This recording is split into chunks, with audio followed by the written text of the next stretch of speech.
So Adobe recently released an update and we're going to take a look at objects on a path, which is featured in this new update in Adobe Illustrator.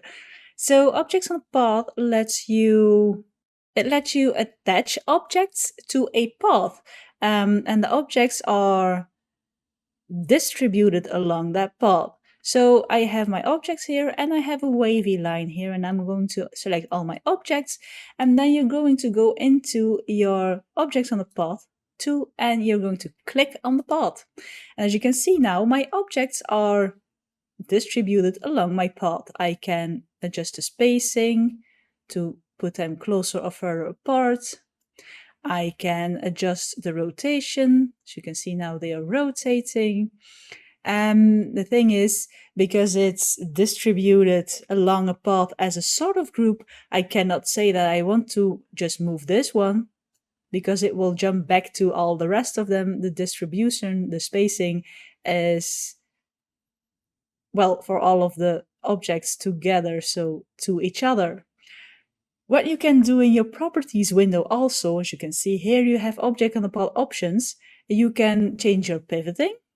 As you can see here, if I change my pivoting, the attachment point to your path, you can see here that they are now attached to the outside of my path, and I can attach to the left side of my path, the middle of the path, which is most used, I think.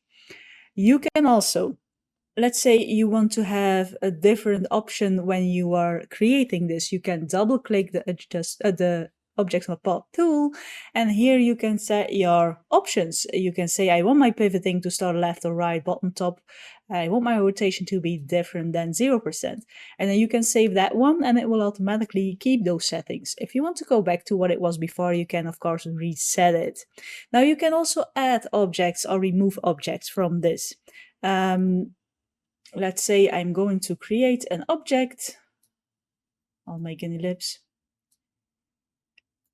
And I'll give it a fill so we see what we're doing. Now there are there are two options to do so. What we're going to do is either, with this object selected, copy or cut the object, and then double click this to go in isolation mode, and then we're going to paste that object. And as you can see, it's automatically added to our object on the path. So it's now a part of those objects we added before. The other thing you can do is, when you are in isolation mode, create an object you want to add.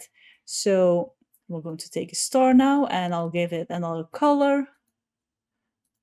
If I create a star in isolation mode, it's automatically added to my objects on a path.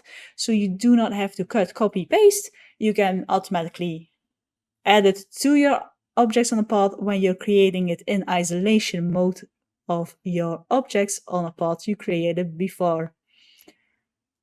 Let's say you want to remove something. You can also do so when you're in isolation mode. So then you can select, for example, this blue one, and when that's selected in isolation mode, just press delete, and now it's deleted from your objects. If I now press escape to go out of my isolation mode, I can adjust the spacing. As you can see, we now have these 5 objects, and because I deleted the blue one, it's no longer there.